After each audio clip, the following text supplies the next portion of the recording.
Melinda, as I said earlier, our head of the NatCo in Czech and Slovak, and Dominique, who is our head of the European business and well known to you. So please, the two of you, please come on the stage and tell us about the European business.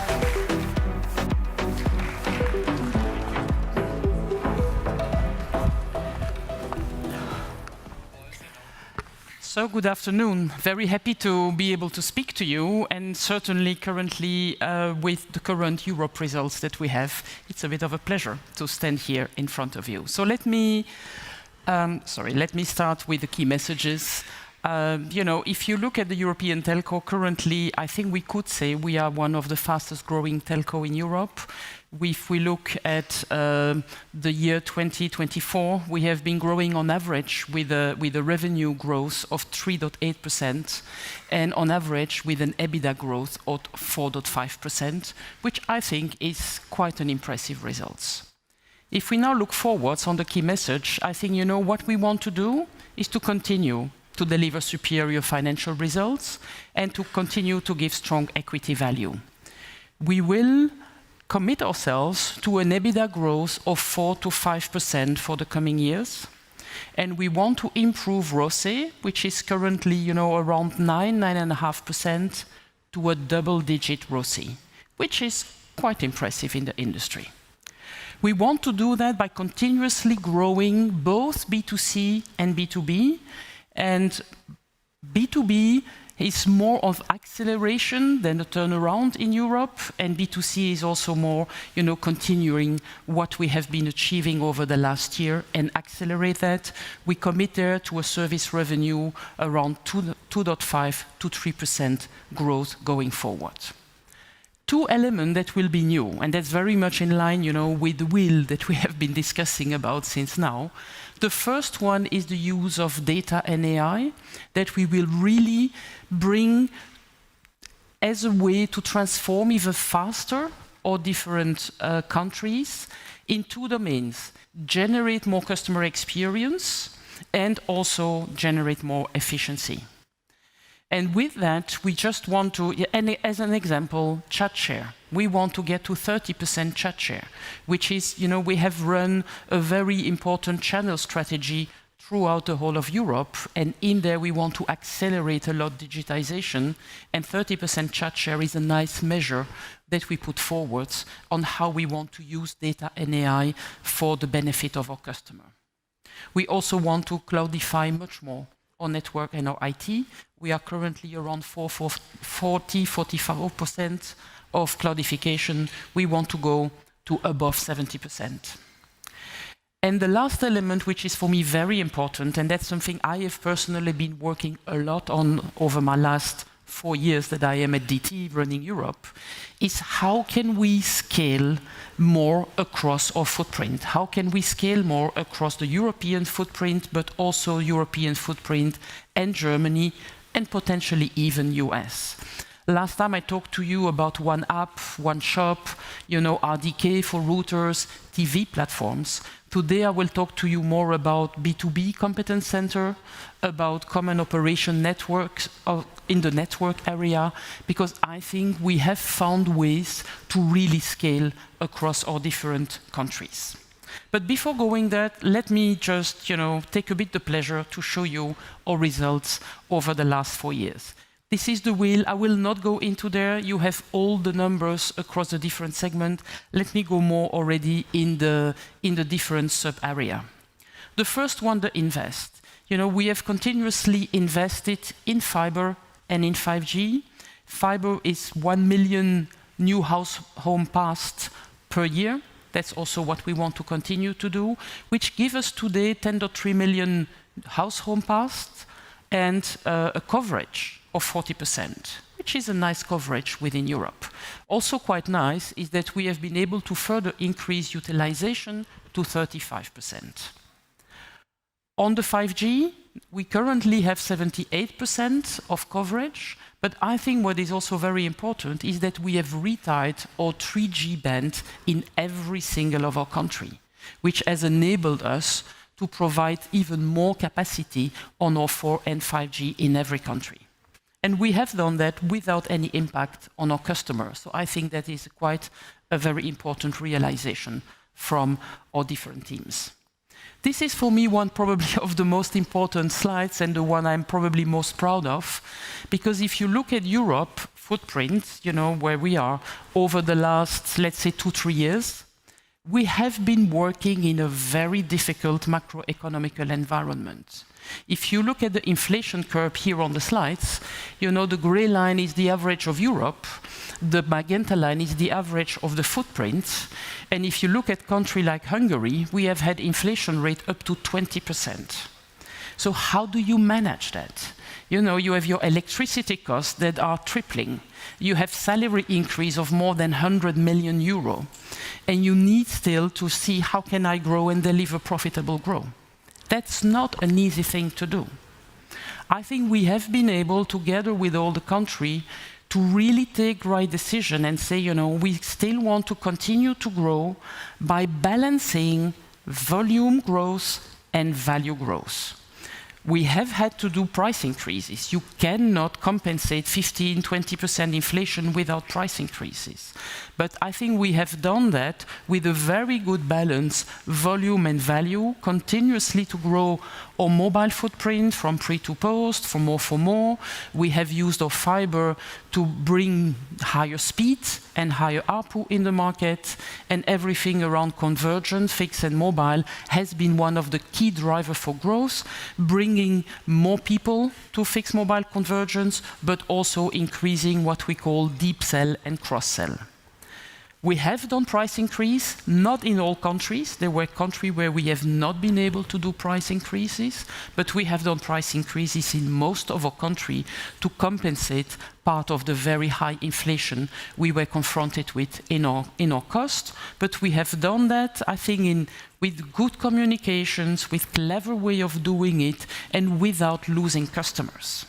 And that's what you see on the last part of the slides, where during this last 4 years, we have been able to increase our customer or subscriber in every single of our products. We currently have 28 million mobile subscribers on contract basis. It's even more if we would take the prepaid. We have 7.3 million broadband customers, 4.4 million TV customer, and you see as well the very strong acceleration of our fixed and mobile customer footprint. And if you look at the market share, I would say on average, we still have a lot of room to increase, because these are not market share where you would say, I need to stop growing market share. By the way, something we don't want to do, we absolutely don't do, but still, with 31, 26 or 16% market share, there is still a lot of room to grow within the European footprint.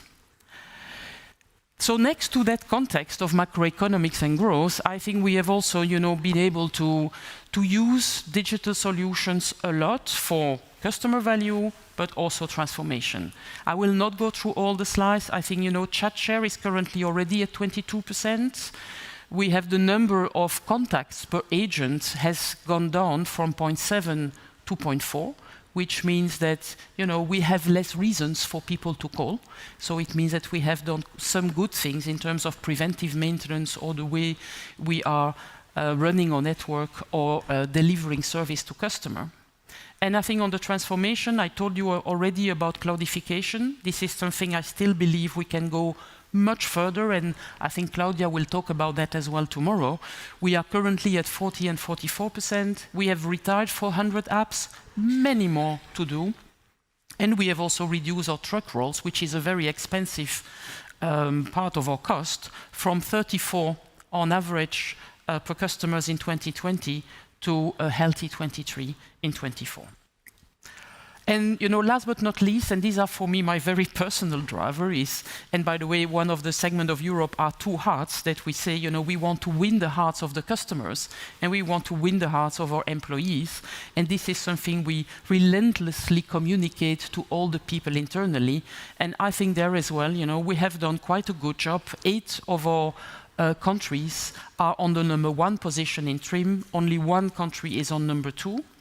In most of the country, let's say 6 country out of 9, we have a brand preference which is higher than our market share. It's a good way to predict, are you able to further grow market share or not? If your brand preference is higher than your market share, normally you should be able to further grow in the market. And we see that, you know, we are not there in every country. We still have some country where we need to build a stronger brand preference, but on average 6 country on fixed and 6 country on mobile, where we are bigger than our market share.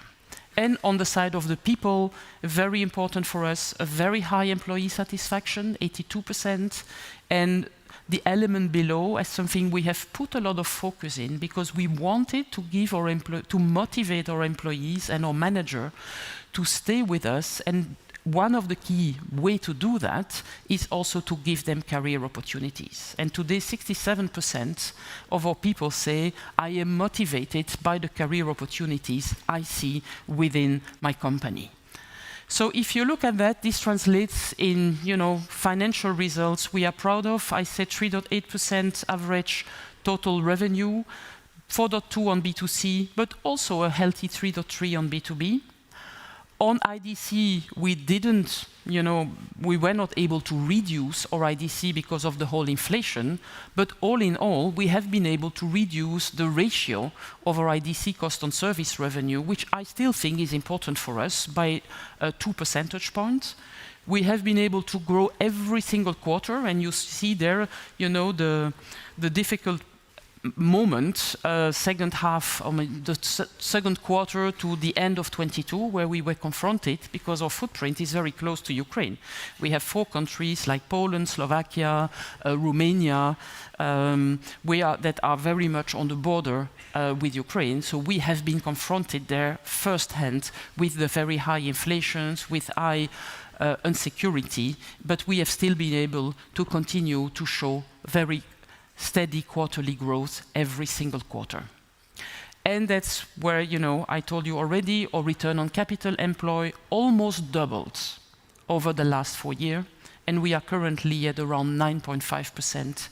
At least that's the estimate we have in 24, mainly coming from the growth of EBITDA.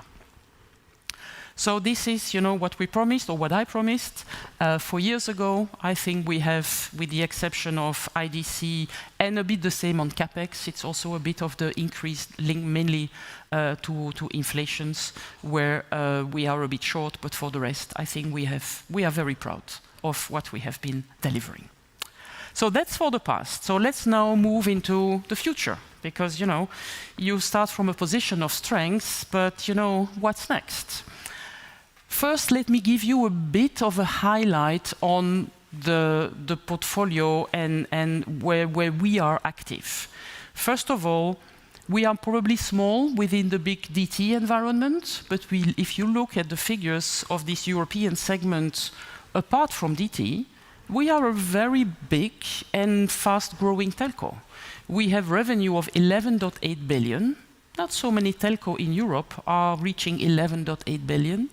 4.1 billion EBITDA and 2.3 billion cash contribution. So quite a strong ratio of conversion of EBITDA into cash. We are currently in 10 countries. We consider that the footprint where we are is a good footprint. We don't want to move out of countries, with the exception of one, which is Romania. We sold our fixed business in Romania in 21, and we are now on the process of selling our mobile business in Romania. If you look at our ambition, I already said it, 2.5 to 3% service revenue growth, 4 to 5% on the EBITDA, and 4 to 5% on cash contribution. Why do I believe we can continue to grow as much as the figures I just highlighted? First, I think because we are working in an environment, and a geographical environment, that still has quite a lot of growth potential. The countries we are in are fast-growing countries. These are the prediction of the IMF. They foresee a GDP growth of 2.7% for the coming years. They also foresee a spend on telco services that have a growth of 2.1%. And, you know, we address 107.5 million population, which is quite a big number of people we address. We are, and Srini referred to market structure. I think it's a very important element on how profitable and how much growth we can do. We are operated in market where the structure in general is a good structure. On average, 3 MNOs. I know we don't like the word incumbent, so the incumbent is on the slides here. So we are in countries where historically we have always been the incumbent, even if there are still countries where we grow a lot. But we also have 3 countries where we used to be mobile only. And in Poland, Czech, and Austria, those 3 countries, we still have a huge opportunity to grow in broadband, but also in B2B. And on the others, we still have a lot of opportunity to grow in value, certainly, and increase our value shares. And I would say, last but not least, we are in countries where digitization is not fully there yet, and we still have a lot of opportunity to grow and help the governments and the countries to digitize. And therefore, we are also quite lucky because we are in geographies where there is a lot of European money coming to the countries, where 32 billion is available on a 10-year period for digitization, infrastructure, and also a bit of research. So that was the macroeconomic view on that. If I look now at more the internal view of our footprint, I would say I am very confident that we can continue to grow with, these nice figures I showed you, or at least I hope you find it nice, because I find it nice. 2 pillars. The first one is the execution. And execution is based on 5 key elements. We are, in all our countries, relentlessly focused on our customer. We want to make our customer happy, and this is the key lever for growth. The second one is our growth mindset. We want to win in the market. We cannot lose market share. We want to grow market share. In some countries, perhaps more in volume. In some others, definitely more in value. We have a very strong team, and we have also a very international team, bringing a lot of diversity and also a lot of opportunity to further grow with the career opportunities. We have strong transformation skills. I think if I showed you, what type of environment we have been confronted with over the last 2-3 years, and we have been able to confront that, I think that's the best proof that we are able to adapt ourselves to adverse situations, and that we have a very strong, not only resilience, but opportunity to adapt to the different market circumstances, which are volatile and potentially uncertain. And the last one is our financial discipline. Within DT, a target is a target. Whatever circumstances, people will do whatever they can to meet the target. So these are very much, Birgit talked about the importance of culture and values. These are, for me, within the European segment, the key element that makes us successful. The other one is the governance we have. And in that sense, governance is based on 3 pillars. The first one is the country. We need to give enough accountability to the country that they feel responsible to deliver their own P&L. We also want to do that because the countries are the ones that are close to the market, are the ones that are very close to the stakeholder in the market, and very much close to customer. And that's what we do. The accountability for results delivery sits in the country. On the EU segment, we have a small headquarter, 150 people, so it's not a lot. But in that headquarter, everything we do is to say, how can we drive more value for the countries? How do we do that? First of all, we define the resource allocations, and we define the financial targets of the countries. It's very important because it enables us to really put money where we have the best return on investments. Not always easy because we never have enough money to invest, so always people complaining, but that way of allocating the resources to the right countries and the right project is something we do with some very strong rigor.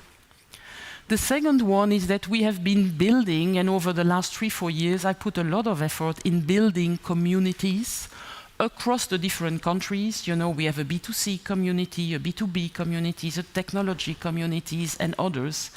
And we have people reaching to each other to learn from each other, to bring best practices from one country to another, to enable us to test some new services or innovation in a country, see if it works, adapt it, stop it, or scale it fast. We also, and we will come later on that, we have also now a notion which are center of excellence. We don't necessarily have skills in all the countries, but we have some very good skills in some countries. If something is working well, we provide money from the center to scale this center of excellence, and from there we are able to serve all the countries. So in that sense, we also make successes travel very fast across the footprint. And the same is true on digital. And I would say on the group level, we also have a lot on the group. First of all, the brand. The brand, you know, you will see Uli later on. I mean, we use the strong T brand, which is a very strong value from the group. The financial strength of the group. The ecosystem, partner ecosystem we can reach out to. And not the least, you know, Claudia and her team providing us superior technological insights that we can really be able to implement in all the countries. The wheel, you know, we don't want to change this, we just want to accelerate it. I will go fast now because I'm already over time. So on investments, the fiber remains our prime focused. We will continue to invest to a level of 1 million households per year, and we want to reach 50% coverage by 2027. We will continue to keep and to accelerate utilization. We are currently around 35% in 2023. We want to go beyond 35%. In the countries where we are not fixed native, and we are more the mobile country, you see the tree there. In Czech, what we do, because we cannot build, we don't have a copper network there, so we need to build, you know, broadband on a full country. It's very expensive. So what we do there, we have made a reciprocal agreement with Zetin and Vodafone so that we can, you know, use their network and they can use our network, and then we build the whole fiber network in the country in a way where we avoid overbuild and we give each other access to our footprint almost with owner economics. In Austria, we have, of course, bought UPC in 2018, so we have a strong cable footprint, but we have created a joint venture, Alpe Glasfaser, with Meridiam to further build fiber off balance sheet in more rural and semi-rural area. And in Poland, we don't build fiber. There are a lot of players in Poland that are building fiber. There is a lot of overbuild in Poland.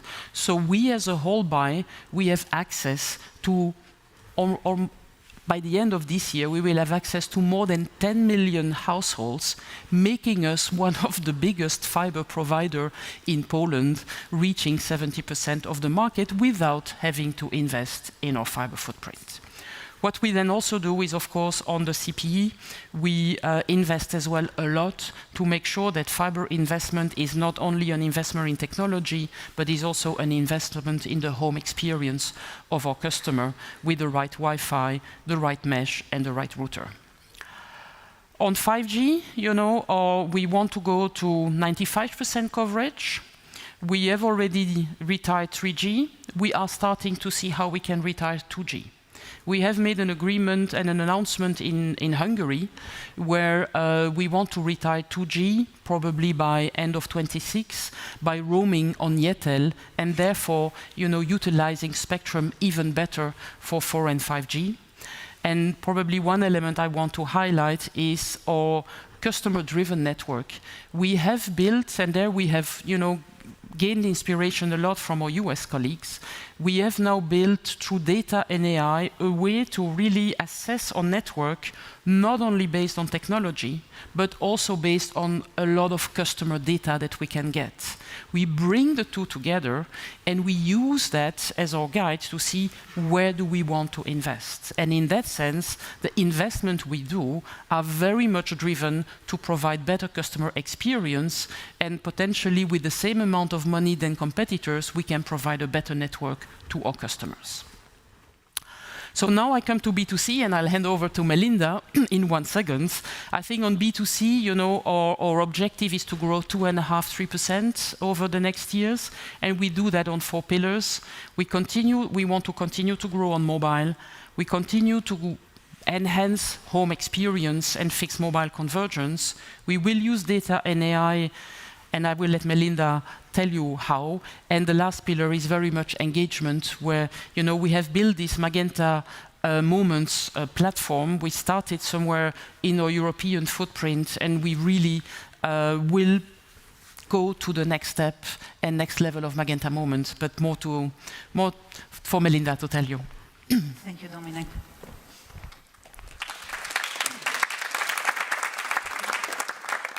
So the B2C Europe segment ambition is clear. We will grow service revenue with 2.5 to 3 percentage points in the given period, and we will win the heart of our customers. What makes me confident that we will do this one? Because we have done it in the past, we will do it in the future. In the past, we grew faster than our competition, partially due to the fact of our market structure, but partially due to the fact that we brought the right product to the market. We unlocked the unlimited data for our customers. Currently, 40% of our postpaid base is sitting on unlimited data packages. We massively penetrated our fiber, currently 35% utilization rate on average in Europe, and we actually pushed our fixed mobile convergent. 55% of our fixed customer base actually using not only fixed, but also mobile services from us. But again, the secret sauce of our success was that in the last couple of years, we actually developed and implemented fundamental execution capabilities. Fundamental execution capabilities, which is digital capability, end-to-end digital journeys, implementing and penetrating Magenta app up to 70%, penetrating one shop, then massively decreasing our time to market, which allowed us basically to react faster to our customer need. And last but not least, we started to measure ourselves on the daily basis based on customer feedback through our Medallia system to make sure whatever we do it either to solve the customer pain point or make them happier. Now, those capabilities will stay with us. And as Dominique mentioned, for the future, we have 4 strategic building blocks. The first 2, I would say, it's an evolution of our current strategy.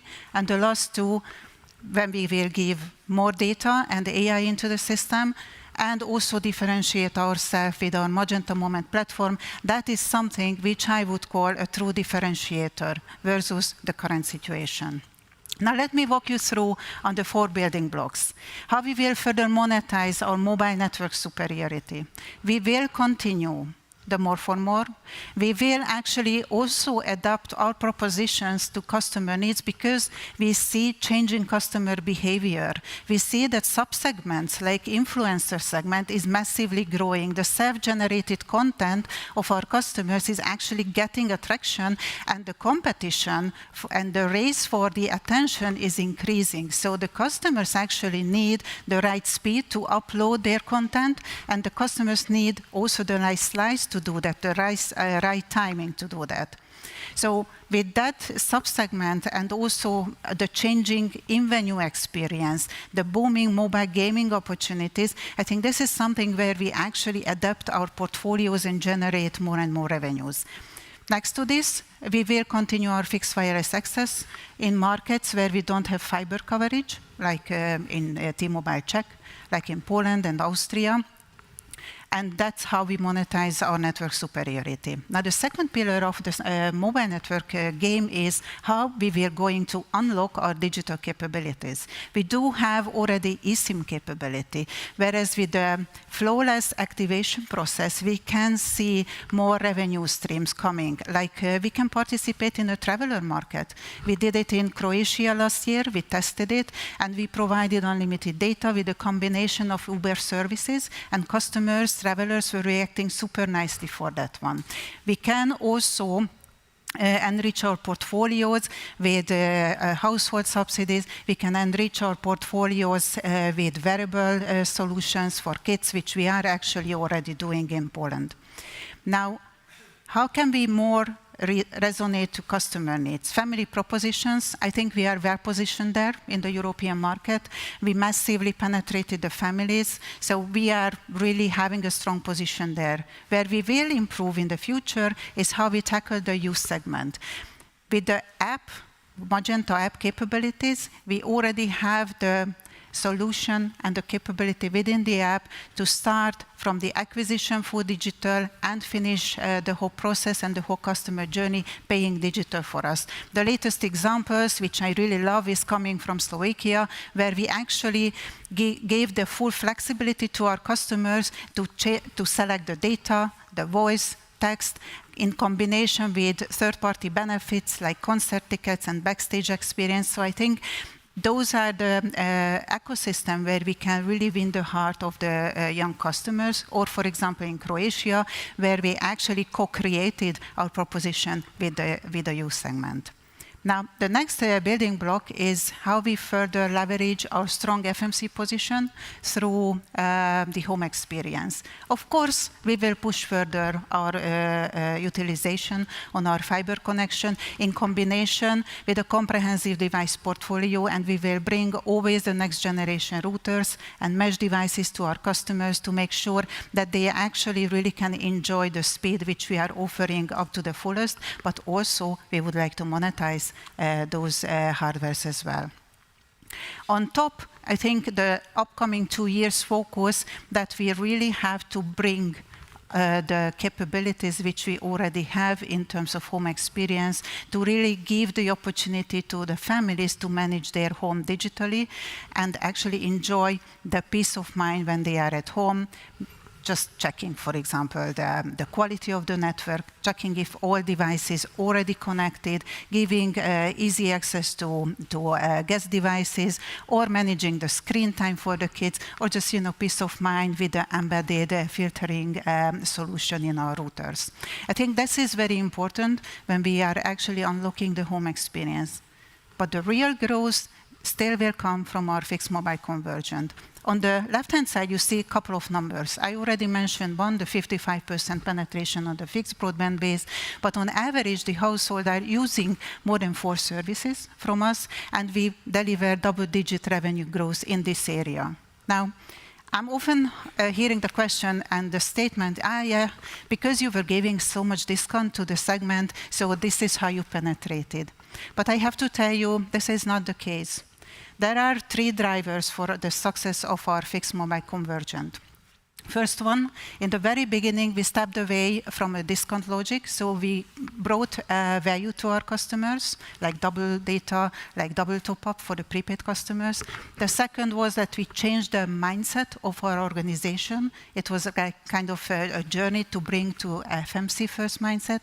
And the third pillar is that we actually massively supported our front people with data, with next best offer, with propensity models based on real customer usage data. That's the key for the past. But what will change in the future? We will continue combining our core services, but we will bring more digital services, OTT solutions, like content. We will leverage not only the local content solutions, like in Slovakia, the Voyo, but also leverage the group deals, Netflix, which we are just closed this year and already implemented a solution in 4 countries, Hungary, Greece, Croatia, and in Austria. And then device services, like protection of the device, like device warranties and handset insurance, and security services. There are countries like Greece where we are experimenting even beyond core services, which we can bundle in the FMC proposition, like payment solution. Within the payment solution, cashback for the customers, which is pretty much appreciated. Or in Hungary, we already tackled telemedicine solution, and we're tapping into the health area with our bundles. Now, the question comes, how we will do this one? How we will avoid complexity? Because if we're widening our portfolio with just what I mentioned, this is a complex one. This brings me to our third pillar. The third pillar is about how we bring more data and AI into the system. You already see that we decreased the non-sales contacts by 35%, and we have 22 percentage point chat share. But what about the data and AI? Currently, we're collecting data from regular systems. In the future, we will increase the data collection from Magenta Moment, from the routers, from the TV, from several areas, because, based on customer consent, because we see that with a broader data set and massively computing it, then we actually could generate actionable insight. As a consequence, we can actually tailor our propositions to a real customer needs and catch the customers and give this offer on the right time. With that, what we can achieve, customers will be happier because they will receive the service they really need. The conversion rate will be higher, which means we can generate more revenue, and in the end, we will have a higher customer satisfaction. But again, the contextualization and gathering the information is not only helping to tackle the customers, but it will also help our front people, because we can bring this insight to our systems. We can provide 360 information about our customers to our front people as well.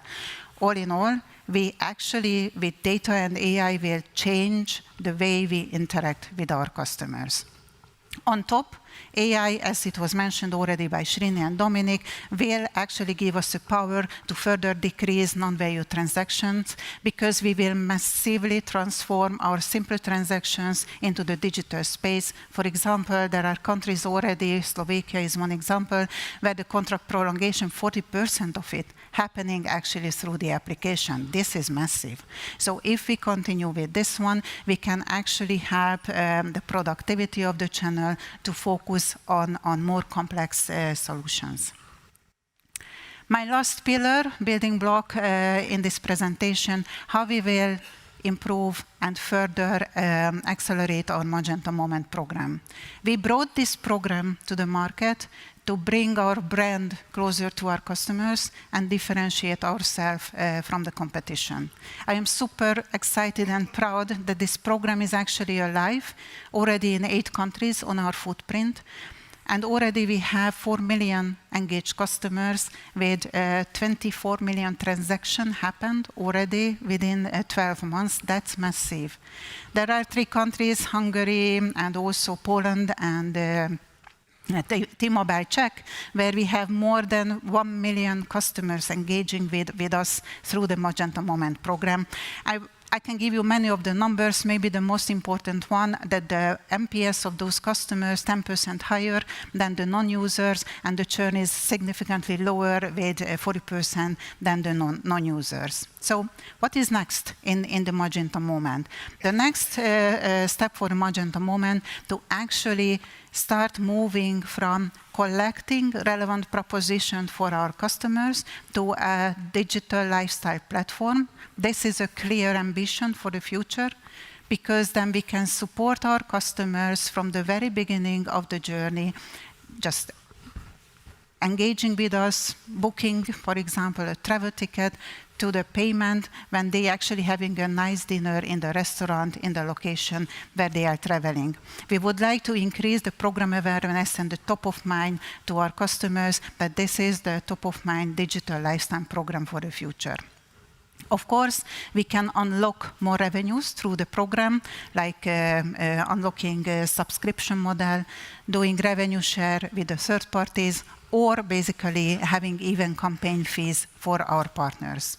Now, this is the future of the Magenta Moment. What else which comes as an innovation? In Europe currently, we're actually looking into 3 areas. The first one is how we can scale the instant payment solution, Payzy, which is already on the market in Greece for 2 years. So we're looking at other European countries where this proposition would make a difference. The second is the insurance portfolios, because based on our market research and customer feedback, insurance is really something which they naturally would like to get as a service from us. Currently, we have 2 models. One is the aggregation subscription model in Greece. The other one is like a white label or a reselling model in Hungary and in some other countries. We're testing which of the solutions are actually more suitable for our market. The last piece here is personally my favorite, is the Wi-Fi sensing, whereas we actually will try, with the help of Claudia's team, to bring a product to the market where we can actually give further peace of mind of our customers when it comes to home security and also taking care of their elderly member of the families. So rounding it up, I am super proud of the result, and I see that B2C Europe will grow because we will unlock the digital capabilities. We actually will be more contextualized. We will use more data and AI and changing the way how we execute. So definitely the growth is there for us. And because we are really super proud of our Magenta Moment program, we created a short film for you. So please enjoy. And then the word back to Dominique.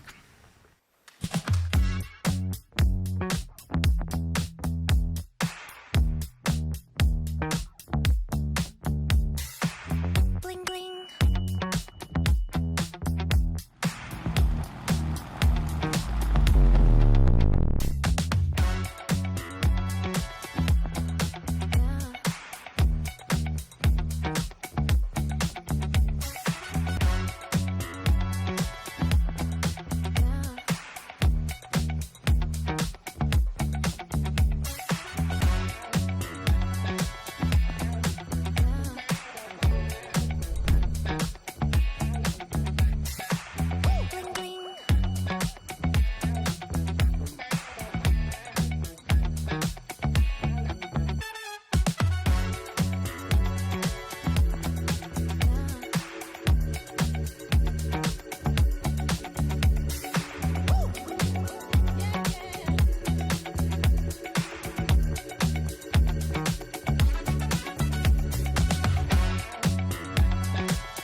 So thank you, Melinda, for this compelling story of B2C. You will have more information on B2B tomorrow, so I will just go quickly through also what we do on B2B in Europe, but Elvira will bring you more information tomorrow. We want to continue to grow in B2B with a service revenue of above 3%. We want to grow on all products. Of course, the biggest growth will come from IT and mobile, but also in fixed. We want to continue to grow in fixed. How do we do that? By very much, adapting our propositions towards a different customer segment, having a one-stop shop for SMB, having industry-specific for the enterprises, but not customer-specific. What we want to do is industry-specific and then have solutions that we can scale across the whole verticals and across the countries. And last one, I already alluded to it, use the EU funds to help digitize the public sector. Next to that, we are also expanding our portfolio. From the traditional core telco, we already have for some years in the market, and it is growing, next-gen connectivity solution, SDX, SD1, SD-LAN. In countries where we don't have copper and don't have a lot of B2B business, these were the countries where we were able to test those solutions relatively fast and see how we can grow with it. The same is true on security. On cloud, we have cloud infrastructure, we provide co-location, but we want more and more to go to infrastructure as a service. And we also use our 5G technology to offer new services with 5G slicing and also campus network. B2B Center of Excellence, I think I explained it. We have several in different countries. Elvira will explain it tomorrow. And T-Business, we have now put all our B2B business in Germany, in Europe, under an umbrella of T-Business, which enable us to have more visibility towards also all multinational customers. On accelerating transformation via digitization and simplification, let me focus only on 2 points. The first one is simplification. This is something I am very pushy around because I still think as telco we are still too complex. So we need to make sure that we simplify our portfolio. We simplify our network and IT, and the way to do that is to cloudify and automate it. And we also need to retire legacy IT, but also legacy network. You see here the figures up to more than 70% cloudifications of the workloads in network and IT going forwards. The second pillar I want to highlight is digitization. We have done a strong study within Europe on channel strategy. This is one of the ways we want to push digitization in the call center, the shop, and on digital, still respecting, I think, our IT percentage of revenue, which is 4%. So we want to make sure that we invest more in new generation IT and less in legacy IT by maintaining the budget constant. And as I said, we want to decrease IDC on service revenue by 2 to 3 percentage points. On AI, a lot has been said on the B2C. We use data and AI to provide next best offer, which are personalized and contextualized for our customer. We use data and AI to provide better customer service by bot, text bot, voice bot, and also smart copilot for our agents. In B2B, we will use data and AI more and more for the customer value management. This is an area where we are not that good at, and there is still a lot of opportunity to create the main more for more strategy that we are very well able to do in B2C, to bring it to B2C thanks to this data. And the second element on B2B is that we are starting to really bring new products on the market based on AI.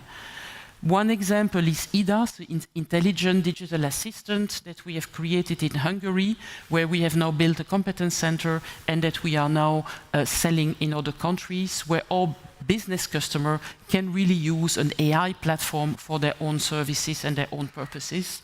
Another example is what we did in Greece, where we helped the government with an AI platform for citizens to get contact with the government, get the documents and all the elements. This is what we have done in Greece, but we could also potentially extend it, but more to come tomorrow. On the network, we use data and AI in a way to really improve of network operations, and in that sense, have more predictive maintenance, reduce faults in networks, and have predictive NPS, so reduce issue with customer. The second part is everything around energy. I told you that we had huge cost increase of energy in Europe, so we have already massively used data and AI to decrease our energy consumptions, but we want to go further, mainly by using AI and customer-based AI to further reduce energy. On the synergies, a lot has been said. I want to focus on one element, which is what we internally called COME, Common Operating Network, or common operating networks across EU. So if you look at the network today, you have the different elements of the network. Everything which is around planning and design of the network is done once, centrally, with the team of Claudia and some teams within the European headquarters. But when it is about implementation, we implement it in every single country on their own, which means that something that should be 100% the same ends up to be 94, 95% the same, and we cannot really work across countries, and we lose synergies, and potentially we also lose savings from procurements. We have been working the last 6 to 8 months with every single CTIO in the country to say, how can we work differently? And it is very much a cultural change and an organizational change, because it means tomorrow that the CTIO in his country will be responsible end-to-end for his network in the country, but will also be responsible for a part of the network, let's say the core, or the SD voice, or the data, across the 10 countries of Europe. And that will enable us to go faster with implementation, but also to have absolutely the same implementation across the 10 countries. And so we then have market-agnostic network platform. And we do that together with cloudification, same solution, faster go-to-market, less mistakes, better talent.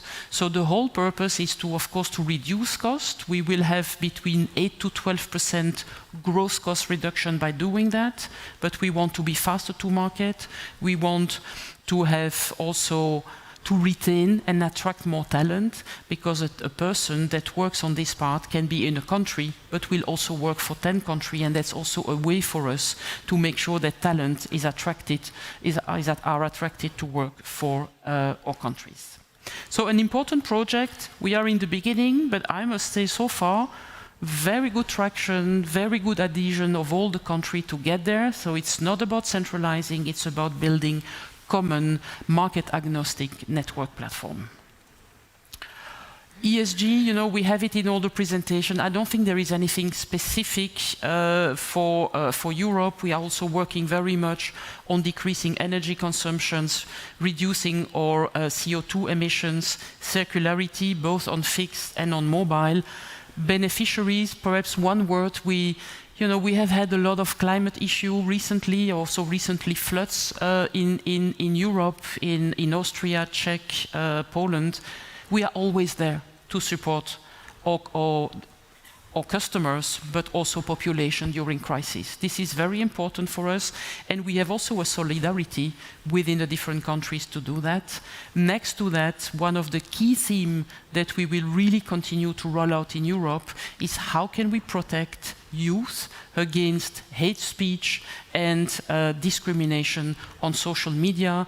This is something which has started in Germany, but we are now very much focused on that in all the European countries to make sure that we can help youth to be more equipped to resist on what sometimes happens on social media. So as a conclusion, and I probably recuperated the time I lost on the first part, we have strong foundation with brands, with our people, with the market we are in. We have proven that we are able to really have superior execution, and I think the best proof is, the growth that we have been able to do over the last 4 years. The new elements where we will accelerate with everything we have been talking about synergies and about data and AI.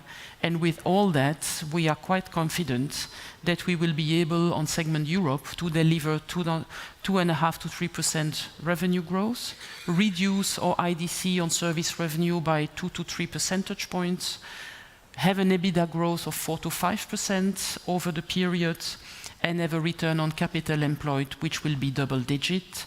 All that by staying close to customer, measured by number 1 in TRIM, and staying close to our people by still being on the top 5 to 10 employer of choice in every single country. And this is then how we put it into midterm commitments, but I don't think I need to go through that, and would like to leave you some time for questions. Thank you.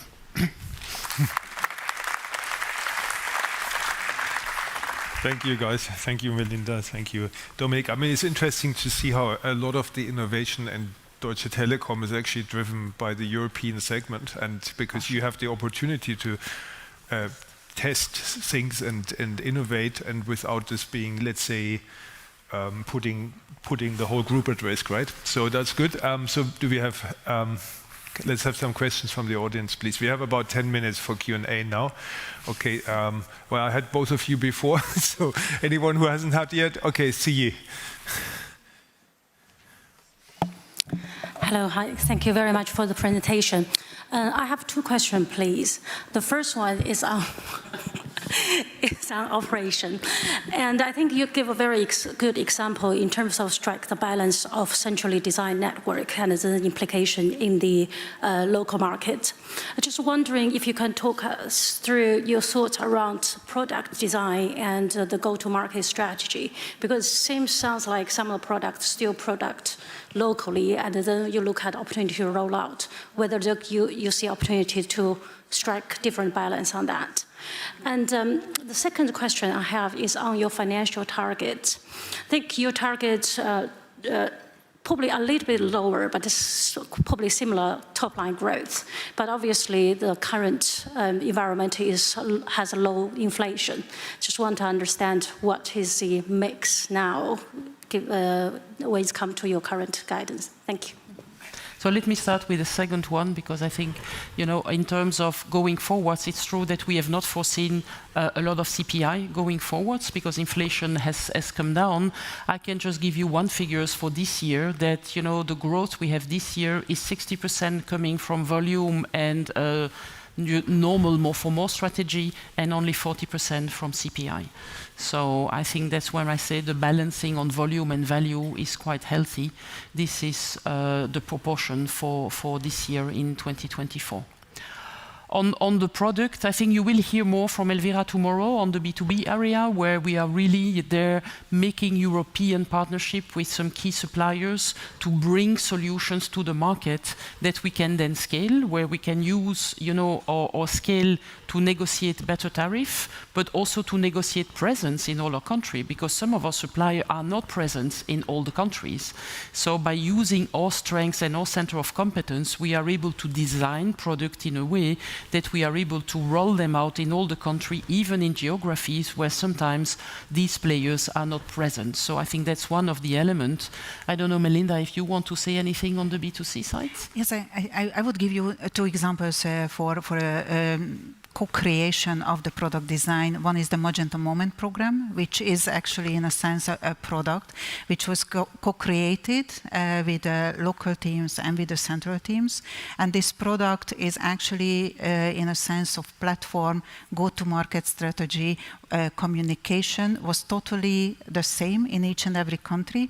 But if you check on the vendors and the third-party solution, this is local partially.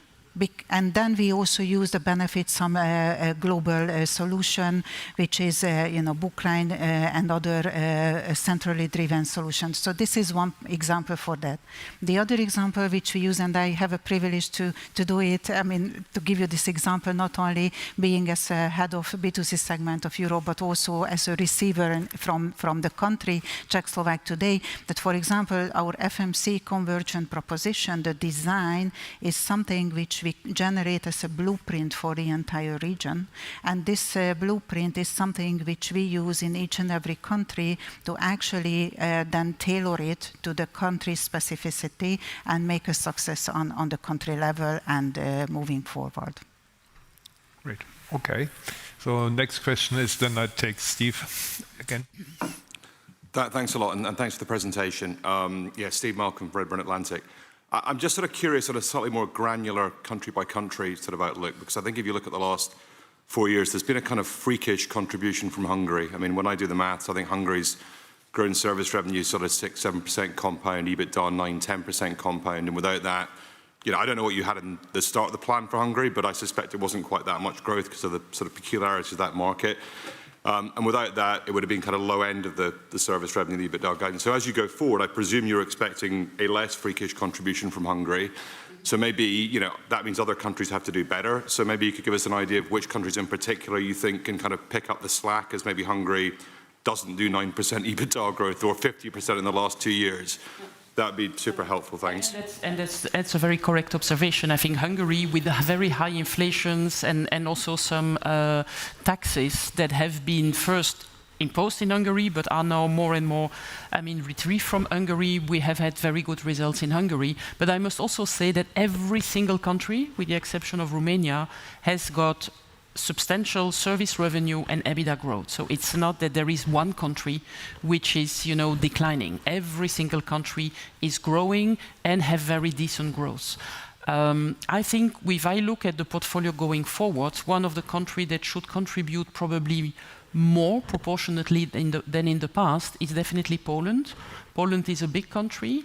We had to turn around the business very long ago. I think now we are in a position where we are substantially growing in Poland, and we have now all the opportunity to leverage on all the whole buy agreement we have done on B2B and further grow on broadband, on TV, on FMC, and also in the B2B area, where we are very much recognized by the government in Poland as a key provider also on security services. So I think that's definitely one of the countries which should help us, but all the countries are foreseen to grow substantially over the next 4 years.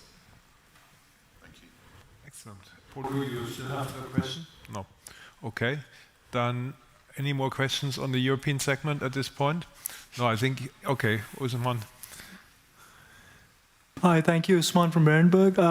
The fiber paybacks that you highlighted, 10 to 15 years, that would imply a post-tax return on capital of, I don't know, 5 to 7% or something, right?